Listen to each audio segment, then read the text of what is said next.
Hey there, I'm Tracy Rigdon, and this is the Contrast Project Lounge podcast.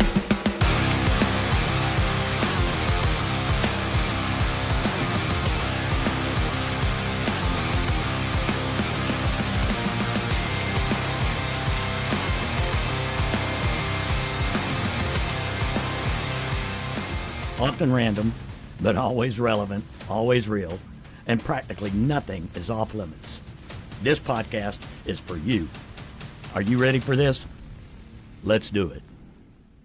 To this live stream edition of the Contrast Project Lounge podcast. I want to thank everybody for being here with us. Don't forget to go to Facebook, Instagram, Twitter, X, and YouTube and smash that subscribe button. I want to first introduce and welcome back my guest host, Mr. Jim Alaviso. Jim, how are you doing, buddy? Doing great. This is a really, really important show for me. It is. And when I saw Susanna had posted something on Facebook, I forgot exactly. It was about the book, right? And then that we kind of started talking about it. And so, yeah, this is such a timely subject. But yeah, I'm doing okay. Last time I was on our round table, I was recovering from an injury. Now I'm just recovering from a very busy day. So it's good to have Susanna on because I haven't really seen it. Yeah. Right. Well, no, I was just going to say it's good to have her on because it's been many, many years. Because a lot of times, after between COVID and everything, there's like this dark, bold line between life before and life after, and you lose touch with people. I'm just starting now to reconnect, as it were. So. Yeah, I think we all are. Yeah. So some take longer. But, I was such an extrovert doing everything I was doing. And I learned how to be an introvert. And I started to like it too much. So I quit doing all the other stuff. Yeah. Tracy's the one that got me sucked back into the vortex again. No. Well, heck, I haven't stopped doing it in 5. I'm in 5 seasons now, and it's just we're just now starting to play around with live, and I think Jim and I have done 4 live streams or something like that. So we're still new at it, but hey, it's a learning curve, and I just looked over here at my other screen, and we do in fact have our Facebook Live going. So that's good. We couldn't get it going there for a while. Working. Yeah, we couldn't get it going there for a while, and I'll tell you what it was. It was operator error. Really? It was me. It was me, and I should know better. I should know better. But anyway, it's up and going right now. So anyway, we're good to go. Susanna Barton, author of Grand Plans, Navigating Jerry Drama in 20 Easy Steps. That's right. Yeah. Well, do that again. Just pull it back a little bit farther so we can see it. There you go. Yeah, that's my book. It came out not too long ago. Yeah, and also the founder of an online community support group of people, and you do somewhat of some webinars and so forth, something like that. Yes, we started doing some workshops a few weeks ago over at the Literary Lounge in Murray Hill, which is a fabulous little place. If y'all are ever looking for a quiet place to get away and be around books, the Literary Lounge is fantastic.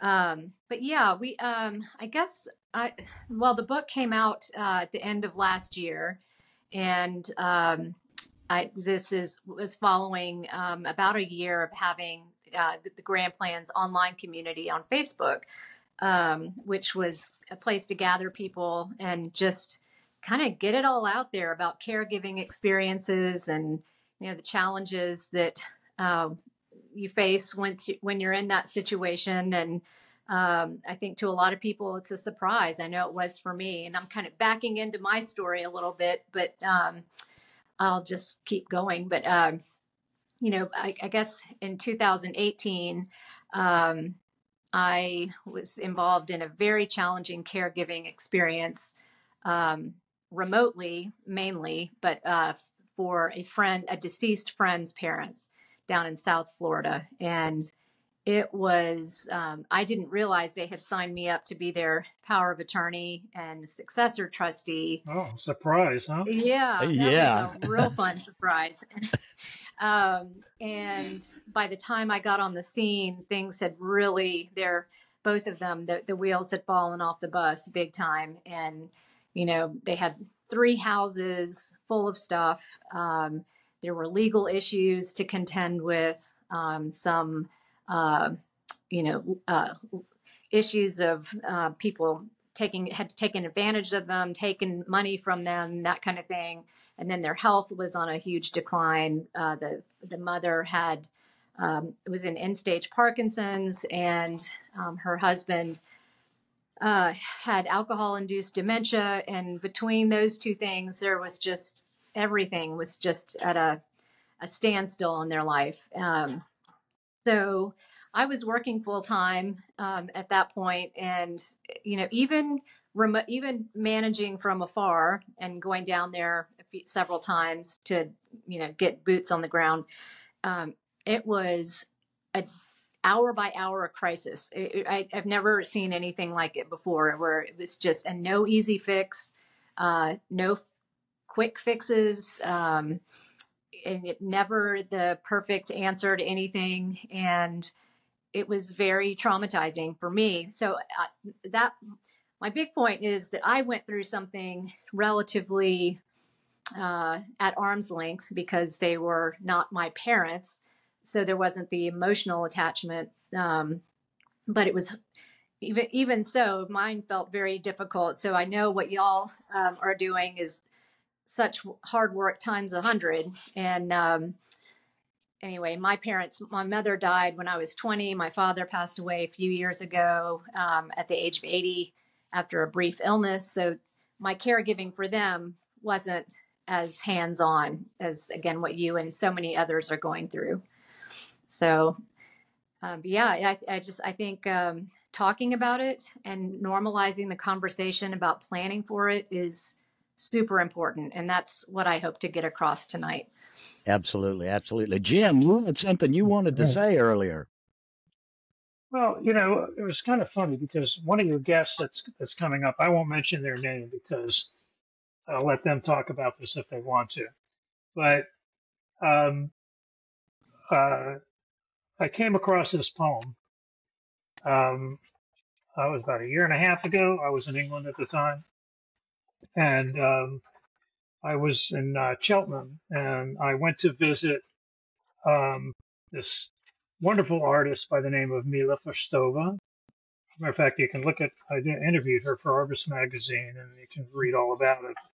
But she at the time, her big gig was she had done the album cover for Coldplay's Ghost Stories album, and she also did some illustrations for one of my short stories and stuff. And so we never met in person. And so when I was only 30 minutes from her home, we decided to meet and have some tea and crumpets or whatever. And it's very sweet. And I'm not going to tell her story here because it's not out of scope, but she came from Czechoslovakia when it was Czechoslovakia, not the Czech Republic. And, women over there are just, misogyny and the whole bit over there. So she escaped and went to art school in England. And so, and she ended up doing this Coldplay Ghost Stories cover. But anyway, Reese is coming in, by the way. I just saw his text. So we decided to meet, and she was telling me about this book of Czechoslovakian fairy tales. This is the book, and oh, look at that! And they asked her to illustrate it, right? And so she gave me a copy of the book while we were sipping on our tea, and told me the story behind the book and everything. And so I got this, her signature and everything. I'm so happy to have that. But so anyway, so I have a friend of mine that was kind of going through parental loss kind of thing. And it was just so weird that I was having this conversation with this person that I open up the book when I get home and I read the first poem. I'm not going to read the whole thing, but I'll just read just the first few verses. It's called The Sure. Posy. A mother died, and in the grave they laid her. Her orphan children left behind came every morning, and a visit paid her, seeking their mother dear to find. For her dear children, so the mother grieved, her soul once more was found, embodied in a flower with tiny leaves, spreading across her burial mound. They knew her mother by its exhalation. They knew, and joyful they became, the simple flower that brought them consolation, mother's dear soul they chose to name. And it goes on a little bit more, but that makes its point that Absolutely. Yeah. that you have somebody that's so dear to you, and then you have that sign. A lot of us have signs. I have my dad passed away in 2001. My mother's 90, almost 97, lives right down the road. I hope she's watching. But and he has his little signals he gives me, and I have friends that have signals that they get, and I believe in that stuff for sure. Yeah. So the whole point being is that when you're going through this stuff and you're watching even yourself, it's like we're going to watch ourselves, our bodies start breaking down over the years. Who's going to take care of us? It's really important to embody the person that you care about, and make sure that you do the things that are not too late to do, and so it just kind of reminds me that this memory they had, whoever wrote this poem, and it's probably a couple hundred years ago, remembered their mother and had a sign, and they carry that with them, and it's dear to them. And I'm sure part of that relationship was, their years together, and the time they spent toward the end, if they had it. Sometimes you don't. But anyway, that was just a very moving piece for me, and I just thought I'd share it. So it's called The Posy. Thank you for sharing. Thank you, Jim. It's all translated to English. Yeah. How about that? And by the way, he wrote it. This thing was edited by this guy, James Duncan, and in 1950 at Oxford, and he said the translator's dedication was in loving and grateful memory of my parents, 1920 to 1986, and 1921 to 2013. Wow. Wow. We have joining us now, Mr. Reese Dickerson. Reese, how you doing, buddy? Hey, how are you? I'm doing well. Can you hear me? Yeah, I hear you. Yes, sir. Fantastic. Hope all is well. Hello, Susanna. It's an honor to be here in your presence and your company. Thank you for being with us. Reese. Nice to meet you. Yeah, nice to meet you as well. Sorry for being late. I've been going since 7:30 this morning. I had a big photo shoot and video shoot this morning. Just my goodness. Rehearsal, walk in the room to close myself into a room to do this. They're still having rehearsal out. Yeah, my day's been going nonstop since 7:30. But I love it. Thank you so much, and thank you for tackling this subject, Susanna. I don't know if they shared with you.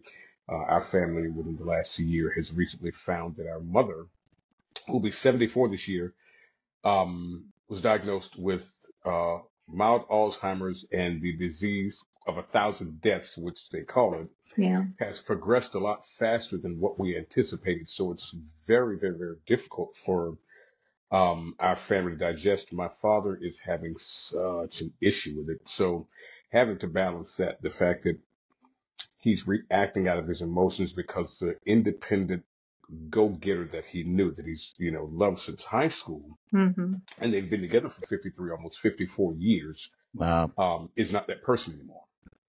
And to sit back and watch our mother, who has being Miss Senior Jacksonville in 1973, she started with 2 doctors and another nurse the entire dialysis system here in Jacksonville, Florida. She was on city council. Was one of the city leaders. So she's done everything. She's an award-winning singer-songwriter. So to see her go from that to this frail lady who asks questions 2 and 3 times, and I may cry, so I'll share that with you. Ask questions 2 and 3 times back to back is a challenge for our family. It's painful. I find myself crying a lot because I'm not ready. Yeah. I don't know how to be. I'm having to learn how to relate to this new person who I don't know. Yeah, there's something about that, Reese. Is like, I call my mom in the morning, like on the way to work, or when I'm walking the dogs. I call her around noon. I call her on the way home from work. I call her, tell her good night every night since my dad died, which was like 2001. Every single day, every night, no matter where I am, even overseas or whatever. And, I think sometimes she might think that I'm doing that to be good to her and make her happy, and it's a service I'm performing for her.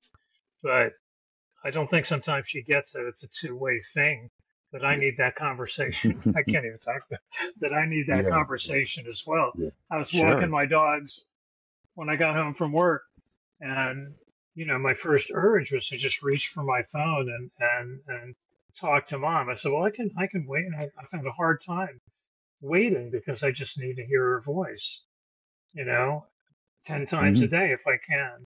Yeah, right. And yeah, I was going to ask Susanna, chime in here.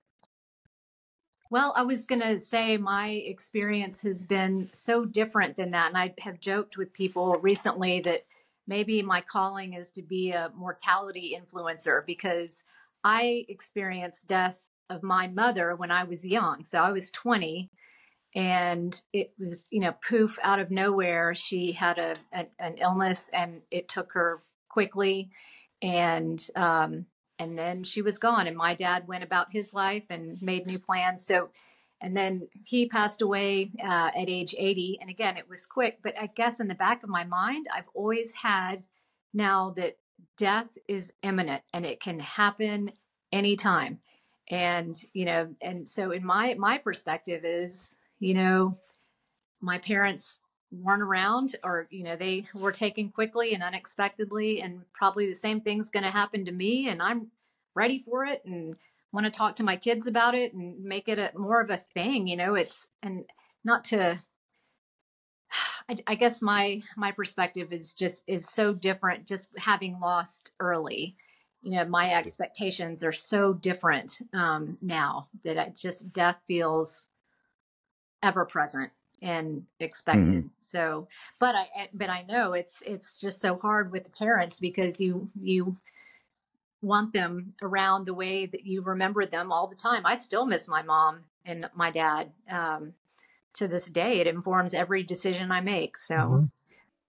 Right. And I had mentioned once before on a previous podcast, I believe when we were talking about you coming on, I had mentioned to Jim that it's, at my age, I'm 63, and I still have both my parents, although they're not the same, just like you said. They're just like Reese had said, they're not the same person anymore. And I've got both of them here. And it is a challenge. It is a challenge. My dad is, he's a big man, but now it's hard for him to get around, and he's very hard of hearing. So there's a lot of shouting goes on between him and my mother. She'll get, and Tracy, she'll get worked with you. Yes. She'll get worked up because he can't hear. And then he gets pissed because he can't hear. And, he hits the mute button on the TV, and, and he gets pissed and throws down the remote. I mean, it's a scene sometimes. Yeah, that's rough. And I like what you had said. I like what you had said. I think, I don't know, one conversation we had, Tracy, was that one of his favorite moments is when you walk up to the mailbox. Yeah. Oh. Yeah. He just a precious thing. Back in the day, years ago, now he quit smoking years and years and years ago, a decade, 20 years ago. Mm-hmm. But one of his big things was a cup of coffee and a cigarette on the back porch with the newspaper, and that was his thing. And now that he doesn't smoke anymore and all that, it is a daily thing for him to walk to. Now we live out in the woods, so walking to the mailbox is not an easy chore for him. So I walk with him from the house down to the main road, which is a dirt road too. I live at the end of a dirt road. And, I walk down there to the mailbox with him. And sometimes this is another thing too. They get frustrated when the mail is not there at a certain time every day. Because, they think, there's a schedule. There's a schedule. Why is that guy not here at 2:00? Yeah. My mom's the same way. I'm like, mom's the same way. I'm like, he may come later. He may come in the morning. It's usually 3 or 4 different mail carriers because we're out in the woods. So somebody might pull up in a mail truck, or they may pull up in their own vehicle. It's just a matter of who showed up to work that day, I guess. Yeah. That's funny. And it throws them off. Yeah, but I think seniors who are doing the same thing every day, who are into a routine and have that consistency, it's actually really good for them. Well, to stay on a schedule like that, where they can know what to expect every day. But it is hard when you can't. I got 3 questions for you. You don't mind me interjecting there, Tracy? Go right ahead. Sure. So, what are you trying to achieve with your book and the work that you're doing? Me? Yeah. Okay. Oh, yes. You. Okay. So,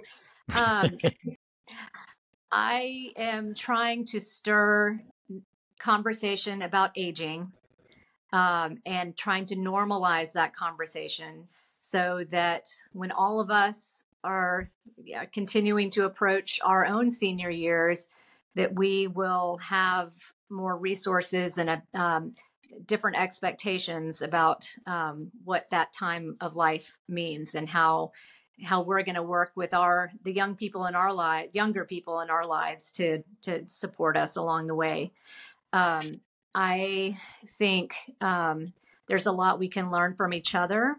And I'm very interested to hear from all 3 of you all about how you all are handling these new responsibilities, and what kinds of things you all are learning through the process. And again, I mentioned earlier, this is so unusual to be, most of the caregivers that you read about or that are wanting to talk about it are female, and that usually falls to the the oldest daughter. Like I was the person in my family, just like my mom was for hers. But you don't hear a lot of experiences from men. And I don't know why that is necessarily, because it shouldn't really be that way. But I am curious to hear more from y'all about what y'all are, what you're learning through your experience. Yeah, I have an older sister, but a little over a year and a half ago, she got remarried and moved to Maryland. So here I am in Middleburg. Yeah. know? Yeah, it's the person who's there on the nearby and who can do it. Yeah. I know a few people in that situation. They have siblings elsewhere. And so they're the ones that are here are the ones that really do not, it's an honor anyway, but it is. Sometimes it's not as spread out. This responsibility isn't as spread out as you would like it sometimes, because sometimes you have other things you need to do.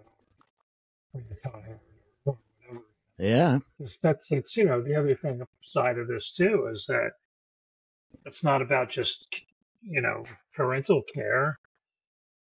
It's about caring for yourself while you're doing it. Because, like they say, when you get on a plane and the oxygen mask comes down, you put it on yourself first.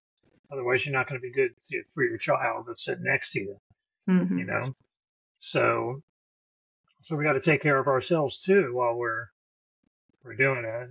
But I have one. The other, I'm going to skip one of the questions because you already kind of answered it. But the other question I want to ask you is why, in heaven's name, are you doing this?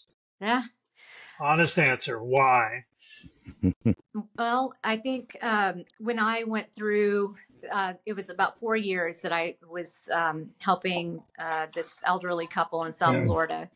And after coming out of that, I just, and then with loss with my parents and other people I had talked to along the way, there were just things I didn't want to do to my kids. And I wanted to build myself a list of things that I was going to do now, steps I was going to take to improve my planning and thinking around getting older so that my children and I have 2 kids who are in their 20s, and that, they'll be, we'll make a good team, when it's my turn.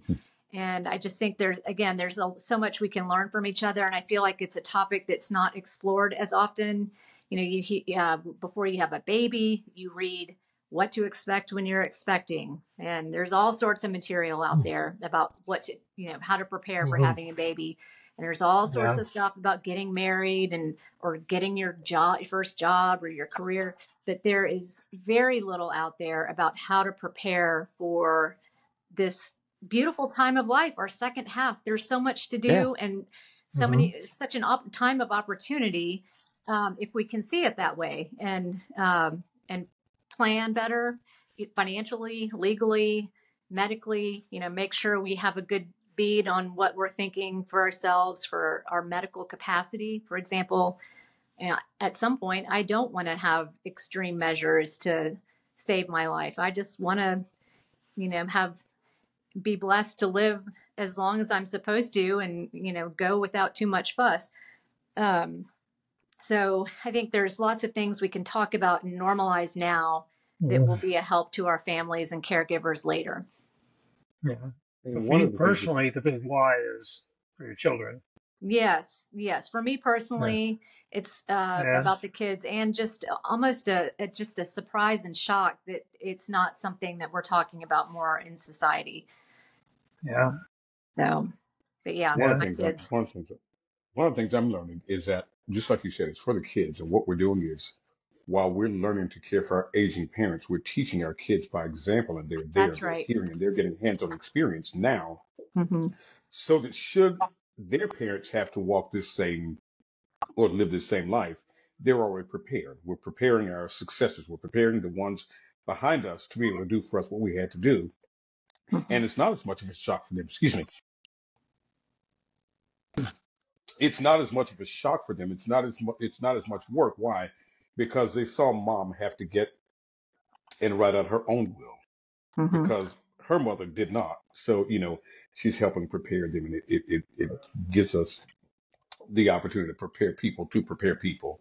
Yep. We have to do that. I believe one of the hard things is, and I'll ask you, how do we deal with the fact that we don't talk about it? And I'll say it from this perspective.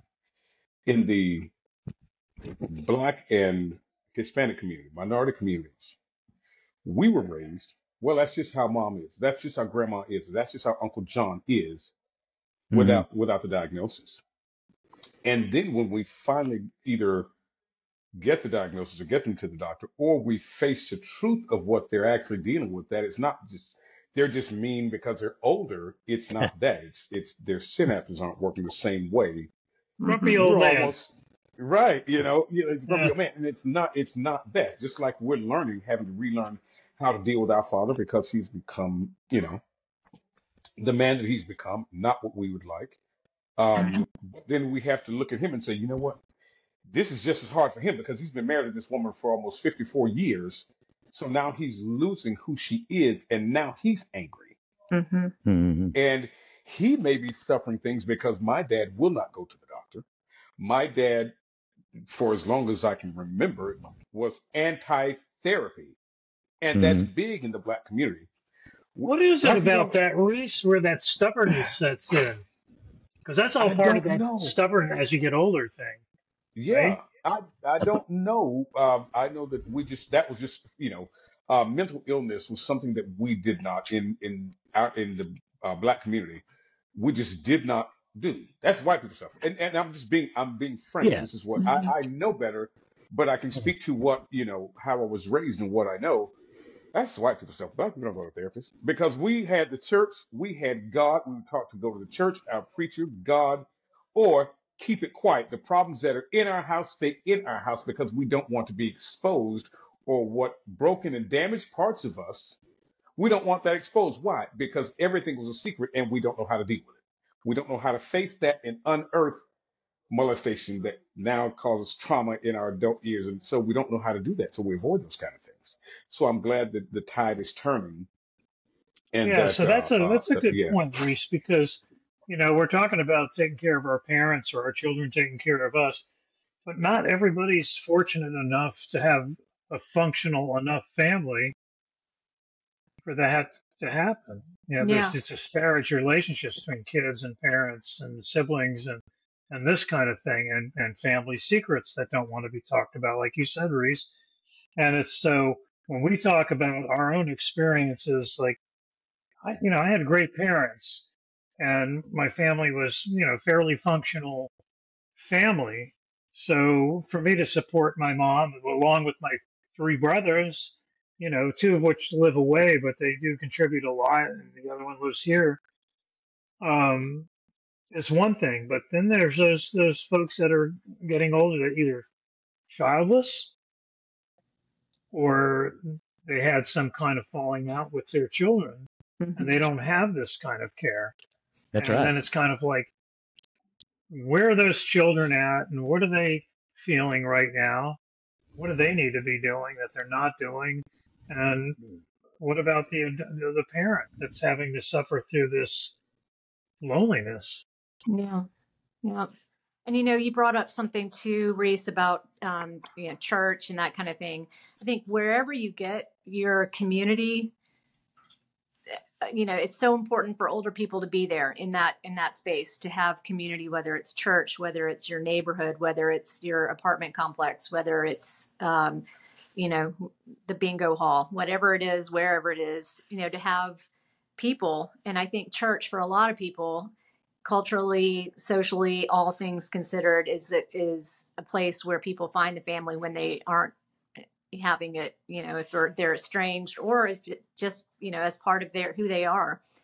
So I think that's always something to think about too, is where is your community? Well, Um, yeah. I was going And to mention, and I'll say this. you brought it up. Speaking of community too, and in the broader sense of community, not just like your neighbors or your family or your friends, the Mhm. people you talk to every day on the phone, if you do.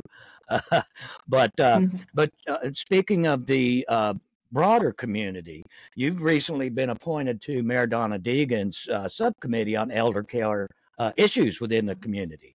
So, Yeah. talk to us a little bit about that and some of the initiatives that you guys are facing. Well, it's been a little slow moving so far. We've gotten over a few transitional pieces, so it's really just in the beginning stages right now. But Mm-hmm. the point is, and I'm a very small little microcosm of this whole thing. There are a lot of very smart people who are a part of this subcommittee, which is a subcommittee of the health committee. Just it is amazing to know how many intelligent helpers there are in our community Mm-hmm. who are on this scene and providing good care and good resources to the elders in our community. So right now, I think that the thought is to look for ways to best connect all of these resources. And there are so many out there, but it's once you need them and are in the middle of it, it's hard to know where to start. And as you get older, to know how to access that. So that work will begin soon. But it's been an incredible experience to be a little closer to some of these people who are on the scene. We're very fortunate. Well, can And I want to interject, if you don't mind, Suzanne. I'm so glad that you're a part of this. I'm so glad now that I get a chance to meet you and know that there's someone there, advocating this kind of care. My mother, back in September, after we decided that, okay, we're going to go ahead and go public because we kept it quiet for so long, and because of her, her status and, um, her renown here in the city and nationally, we kept that quiet for a long time. But she said, I can't do this anymore. She said, this is unfair. So we did a thing that was called She's a singer-songwriter. So it was one night where we had her on stage. I mean, she just dressed up just beautifully. We Oh, had a moderator on stage with her, and it was a concert and a coming out. oh wow. She said, if I don't tell the truth about who I am, I'm leaving the people, because she was a nurse she retired, 3 years ago? So she was a nurse for 51 years. Wow. So she said, if I hold this in and I don't tell this story and I don't share this is my diagnosis and face this, I'm going to be lying to myself, and then look at what I'm withholding from other people. That says I've turned my back on the care that I've provided others for all these years by not sharing this. So that's what we did. We had a moderator. We kind of talked about that. We brought some people, brought a doctor in from Mayo, and talked about being part of research studies. And we brought a doctor in from here, and brought someone in from uh, the Alzheimer's Association, Donna Lee. We brought her in and, just address that. I would hope that in what you're doing and the new initiative that our mayor's, pulling together, the team she's pulling together, there are people, and we volunteered in one in particular, the nursing home in Riverside, right there behind Riverside Park, specifically in the dementia ward. And we've gone to a couple other places as church volunteers to do that. Do you know how many of these people are being absolutely abandoned by their children? Their selfish children, their selfish relatives, and they're left there. So what do we do to go to where these people are, where we know we get a team that says, okay, here are these nursing homes, here are these places that have dementia wards, that have Alzheimer's wards, where people are just typically lying in hospital beds, left to themselves. They get no activity. What can we do to go to where they are to help preserve their dignity? To not allow them to get to that place where they are just a vegetable or they're just non-functioning, and there's a nurse there to do nothing more than roll them to the activity home, to change their diapers, help them get a bath. Is there something that something has to be done? This is a larger population in our city than we know, believe it or not. And then we've got those people with those conditions who are a part of the unhomed community that we never do anything about. Yeah, that's right. Now you talk about awareness of it is everything. Yeah, you talk about people that are being left and abandoned in homes like that. There is a documentary called Alive Inside. I don't know if you've heard of it. This guy took a bunch of iPods to these places, dementia wards, and there were people that were almost in catatonic states. Some of them were actually musicians in their younger days. He put earbuds in their ears. He put earbuds in their ears and played period music from their youth, and they lit up like a light bulb. Some of them even started singing. Wow. Yeah, this happened about a decade ago. I experienced that same thing when we went to the nursing home in the dementia ward. The first or second time we went to that particular place, I sang. So I lead worship at my church, and I'm a singer. I travel all over and I sing. And they brought these people in. So there were hospital beds in there with people just lying there. There were wheelchairs there and people just laying. I began to sing just simple songs like, Jesus loves me, this I know. And people just pop. Yep. They would sit up, would almost come and sit flat up. Some people would just weep. There were a couple ladies who just sobbed. I'm not trying to sing about it because they were just sobbing. They would just weep, trying to say the words, but they didn't have, that rest in the night, had laid dormant so long in their lives to try and mouth those words that, that those muscles, were not working the way they did. But just to see them light up and their eyes light up and then to sit straight up in the bed and recognize what was going on. Some of them began speaking. They hadn't said anything from the time they'd been enrolled in and the minute they heard those songs, they started talking. One lady didn't say a word, And all she said when we sang, she was like, "Oh, I remember Jesus. I remember." And just for the entire time, she Mm-hmm. started speaking. Yeah. Yeah. So I experienced that, Tracy. That's real. That is Stimulation, very real. mental Well, stimulation. Yes. well, knowing that, Reese, and given that I'm quite a few years older than you, when it comes my time, I want you to come over and sing to me.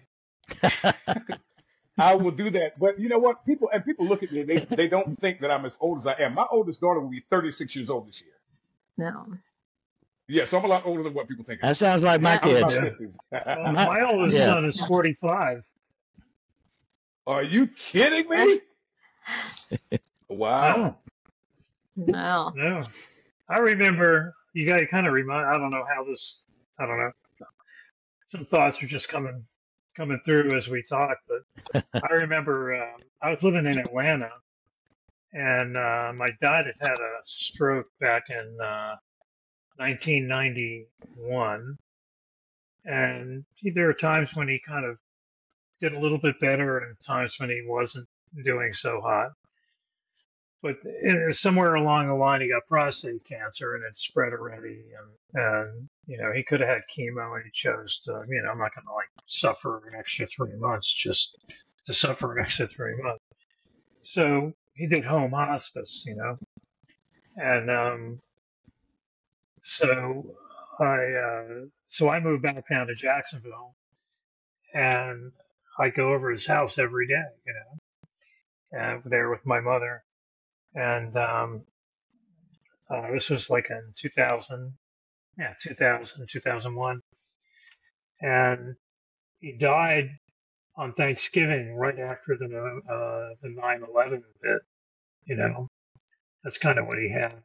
He had Fox. If you looked at his television at the time, the Fox logo was burned into the screen. But I would sit next to him. He'd be in his easy chair, and I'd hold his hand. And, he had it all inside. He never had any kind of a mental issue. He was still sharp in there. He just couldn't get it out, And so I'd go there, every day, never knowing if it's the last time I would see him alive. So every time I left, I always put my arm around him, and I felt the warmth behind his neck, and I took a big whiff of that smell that smelled like dad, And I would do that. I just ingrained that in my brain for all those months, and then finally on Thanksgiving, after it was just kind of weird that way. I don't know how people have control over that, but he didn't want to go until all my brothers were here. I think he just wanted to see the family together because his big wish, his dying wish was that we would take care of mom and we'd stay together as a unit, all four of us brothers and everything. And then, we all were around his bed and everything. And then I knew that's kind of what he wanted. And before I went to bed that night, I told him, I was like, it's okay. Everything's going to be okay. We'll take care of mom. If this is just really hard and you need to go now, it's okay. We got it. We got you covered, And that was a really hard thing to say, to let your dad go, to give him permission. I guess that is, Susanna. I don't know exactly what that is. But giving permission, yeah. I mean, that's. So, and then he passed away at 2:00 in the morning that night in his sleep. Oh, wow. And Guys, unfortunately. He leaves a penny by my car door every time he wants to say hello, or he'll come in through a dream. One of the two. And the dreams, I gotta tell you, are just so vivid. It's just crazy. Yeah. They're rare, but when they happen, they happen. But it was just kind of that. I don't know how to explain that part where it's like, how do they hang on and then let themselves go when they want to make sure that everybody else is okay? This is a sick question, Susanna, because I have no idea. Yeah, no, and I think we'll never know. And I think we all need to get comfortable not knowing how that all goes down. But there's something that happens, and you read so many stories about those final moments and those, last weeks and what happens to people. It's very much the same story, person to person. And there is a lot of that waiting for, all the children to get there, or waiting until someone leaves the room, whatever it is. But the stories are too similar to not be the truth there somewhere. Right. But I don't think we'll ever know for sure until we're there ourselves, Yeah. Guys, I have to leave. I'm so sorry. They're locking the building where I am, and I have to exit. I apologize about that. But Susanna, thank you so much. Tracy, thank you so much. Jim, I always love being in your company. But I hope that we can get something moving forward to just really tackle this and really give it the attention it deserves. Thank you all Good to so see much. you, Reese. Reese, Good thank seeing you. We'll Keep talk on, soon. And keep thank on you. singing. I'm going to Yeah. We'll do it. And thank you for sharing your story, Reese. Thank you so kindly. You have a great night. Yeah, man. Good night. Good night. One quick last thing, or one thing that you mentioned was hospice. And I just wanted to put that out there as a big, wonderful idea. I mean, I think people don't know enough about hospice and don't bring them in soon enough. It is such a wonderful resource. Oh, yeah. And they are such good people. And you don't have to be on death's door or, No, not at all. about to die any minute to have hospice. They can be a resource for a long time. Right, And right. I can't say enough good things about hospice. Yeah. And We luckily, feel the same way. My Yeah. mom. yeah, my luckily dad was enough, hospice at home. yeah.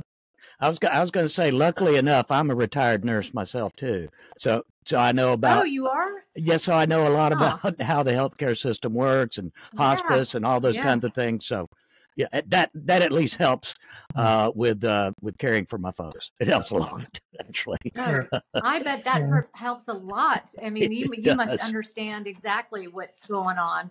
Yeah. And that's My half the mom battle was- for a lot of people. Mom was so grateful of all the work that hospice did over those 6 months for her and my dad, Mhm. that she volunteered while she was able with hospice, for quite a long time. Just And I kind of think paid. that's another important thing. Volunteering, thinking Yes. outside of yourself. As you Yes. get older, it can make all the difference. When you're volunteering and being a part of a community that's where the focus is off of what's happening in your world and what you can do for other people. Oh, yeah. That's one of the things that your aging parent can do for themselves is service. Yes. My mom just recently, over the last few months, met somebody that lives a few doors down from her in the apartments that she lives in. She's still independent, and she's 97 in May. So she's helping this woman out, and it gives her. And this is the same for everybody of all ages, right? They say one of those keys to happiness is being of service, right? Mm-hmm. Yep. It's your social life and your service life are two of the biggest things. Absolutely. So that's one of the things while they're still able to perform service, right? That is definitely one of my steps is to put the focus on others, to volunteer, to be more others focused as we enter our second half. I think that changes everything mentally, physically. It improves your health. So why not? Yeah.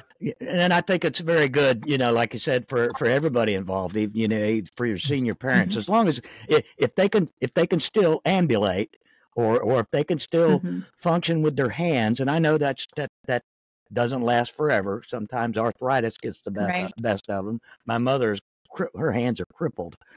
But staying involved for years and years and years, her involvement was to maintain being able to sing in her church. And then when that wasn't possible all the time, she would take, believe it or not, side gigs singing at funerals. Yeah. Yeah. Oh, yeah. wow.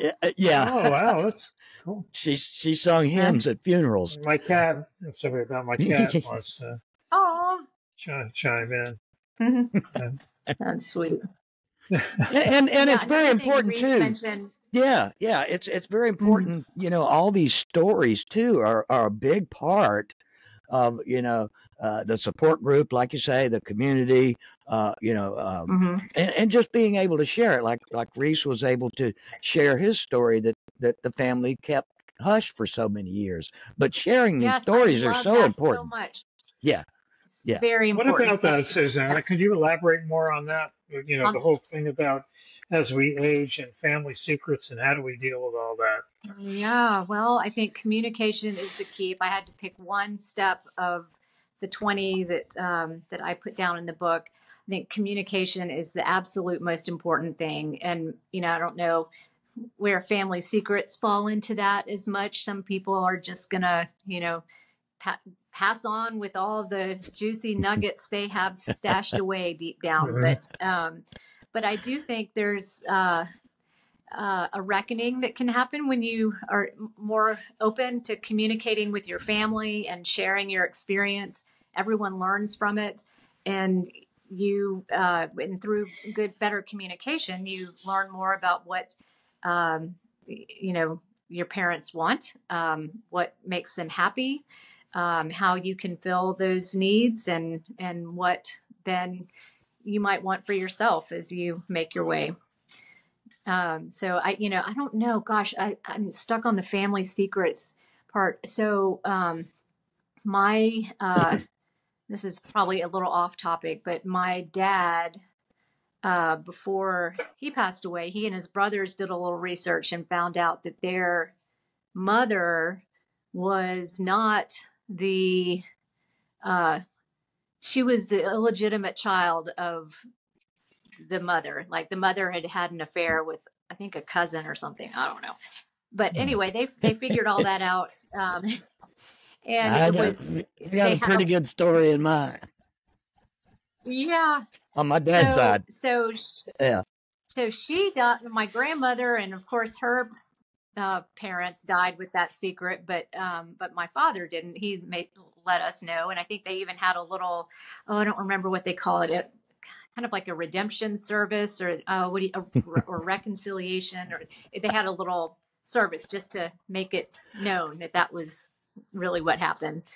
But yeah, do y'all have any good family secrets? There's some Hey, there's some good ones in my dad's side of the family. Yes, sir. uh, Hmm. uh, Oh I'll yeah. let you Oh, yeah. elaborate there, Oh, buddy. yeah. yeah. Well, my dad grew up as a sharecropper in South Georgia, and Hmm. it was a tough living.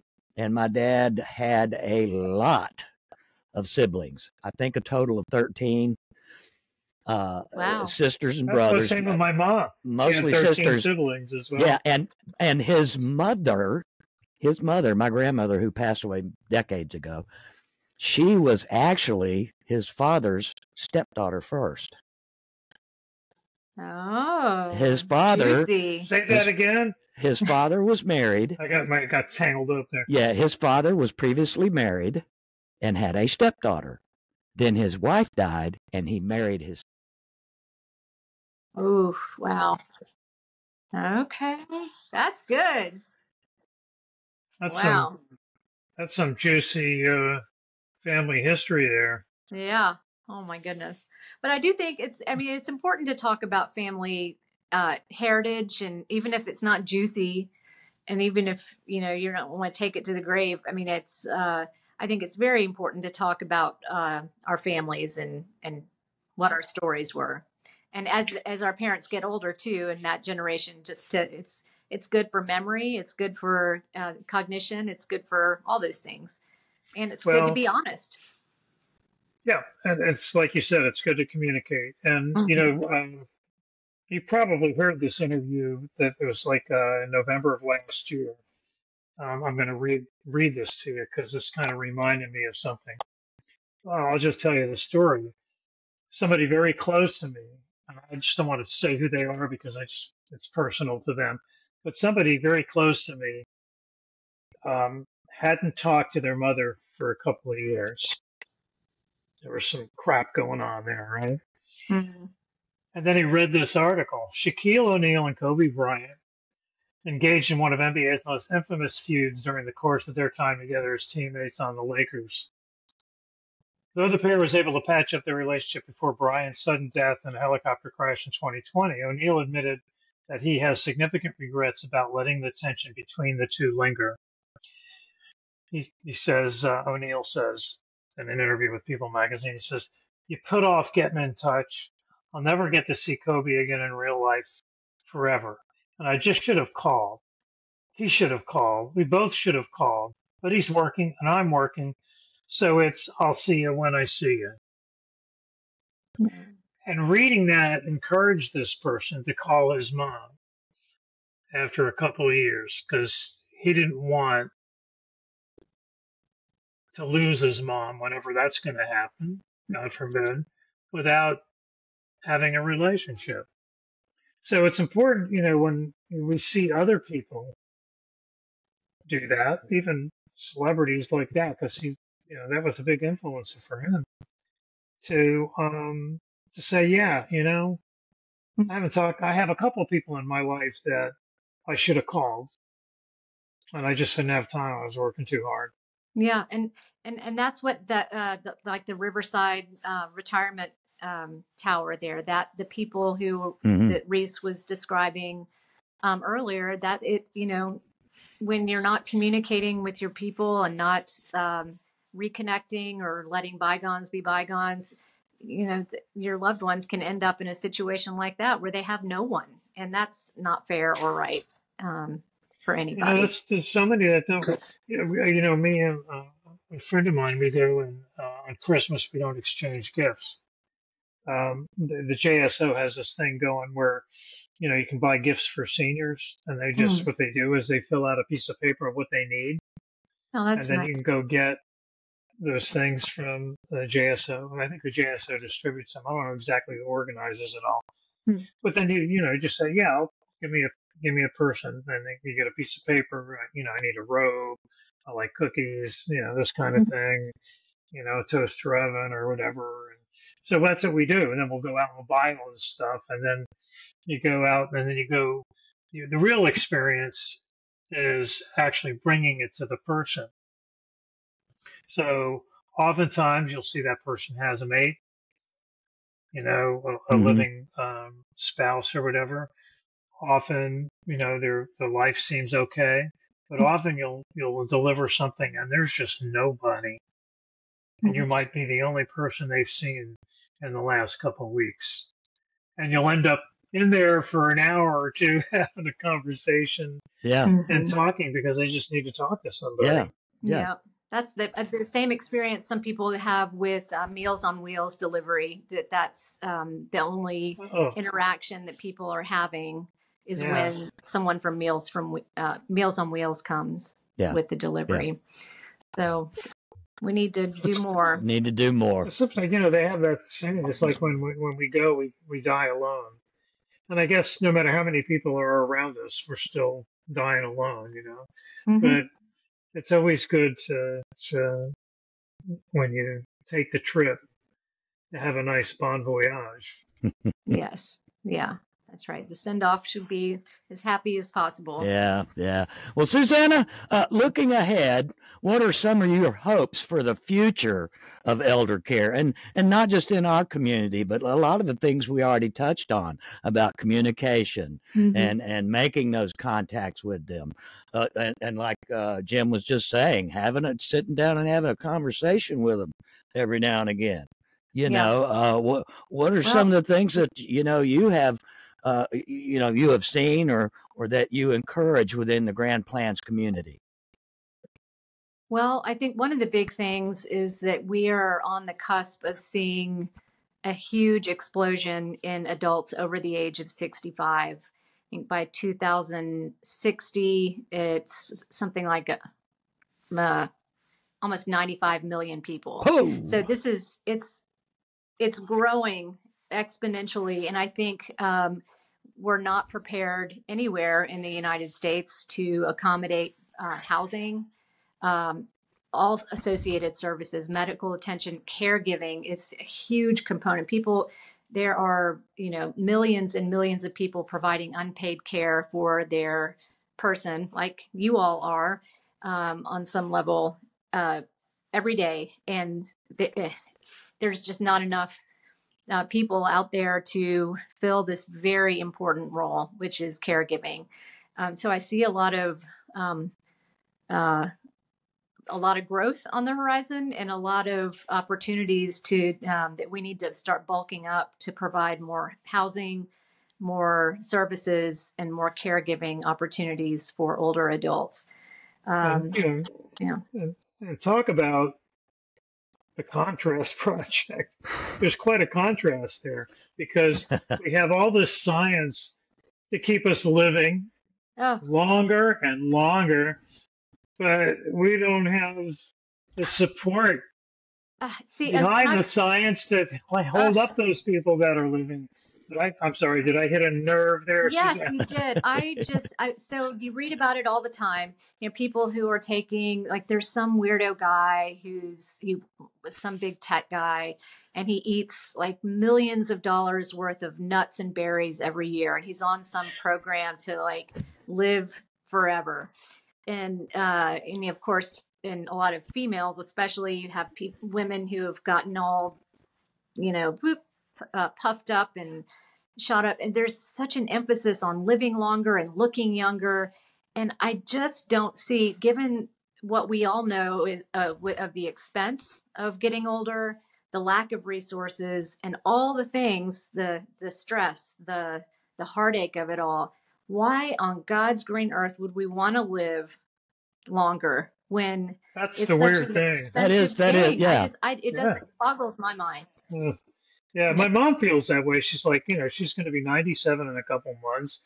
She's like, I said, I can't wait to your 100th birthday. She's like, no. And it's getting really expensive for me because I spend, God knows, about $125 a month just to put these great highlights in my hair.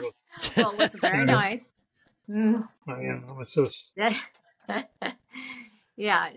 but it is expensive. It's no joke. The whole, caring for seniors, and I'm thinking about myself now too. It's an expensive, major thing, and I just don't see how it makes any sense to prolong that past a certain point. Our bodies were made.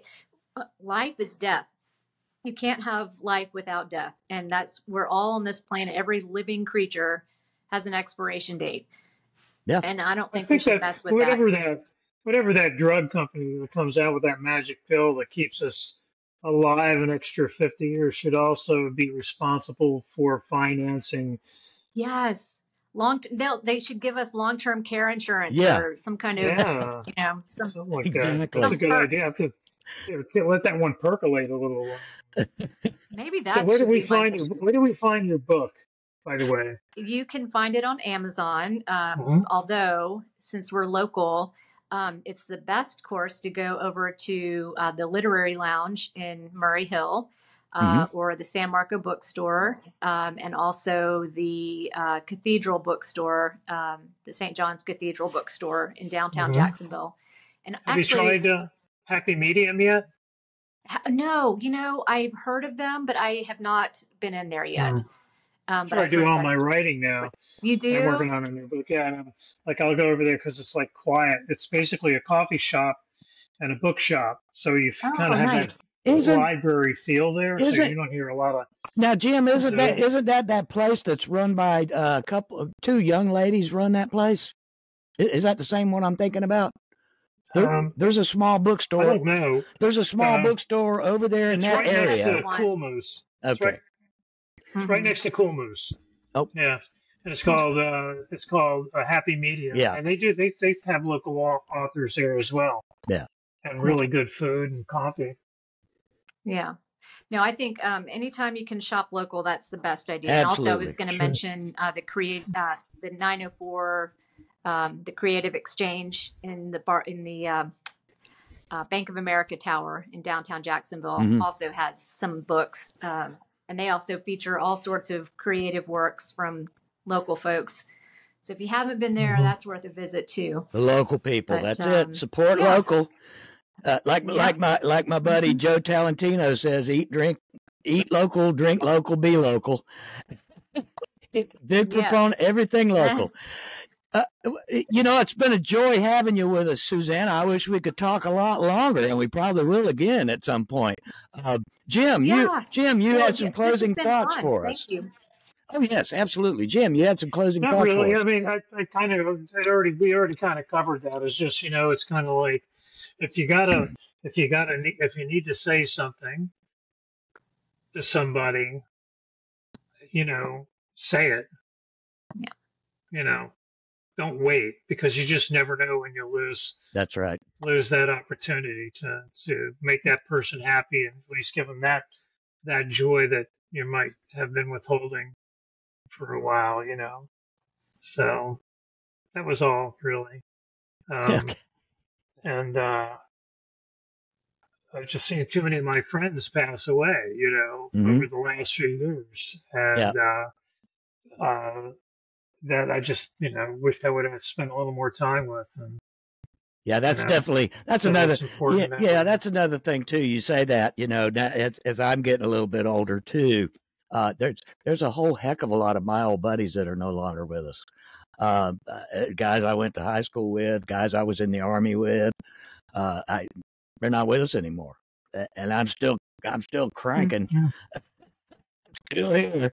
Yeah, that's the weird thing is that the older we get, the more people we lose. That's right. Yes. And for me, the big signs are when Beatles die.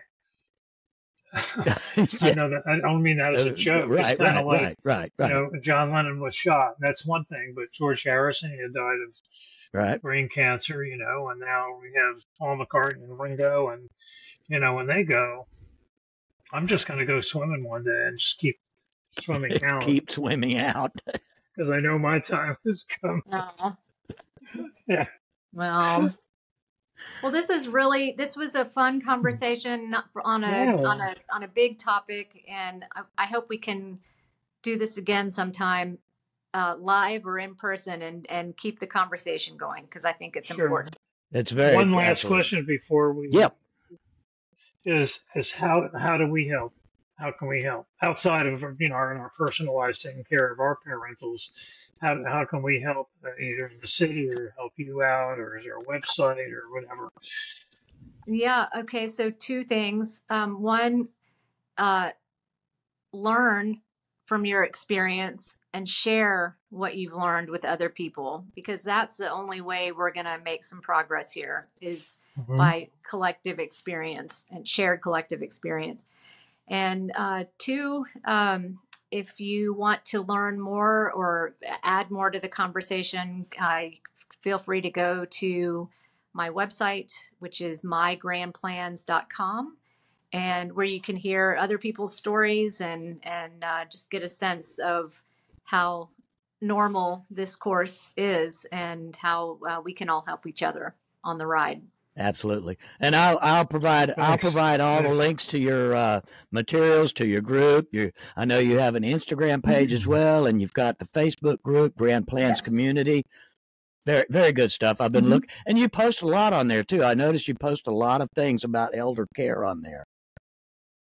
Yes, I like to read up on the topic. I've become mildly obsessed with it. So, yes, that's a place I like to share it. And I have a bi-monthly newsletter that comes out where I share more of those links and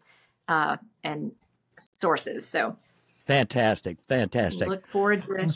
Susanna, you're welcome. You're welcome back on this podcast anytime. And it was a joy talking to you. And yes, it is a very important topic, something that we should carry on a regular basis. As I keep saying, as I get older and Jim over there is getting gray around the edges, Yeah. These are topics that we can't ignore.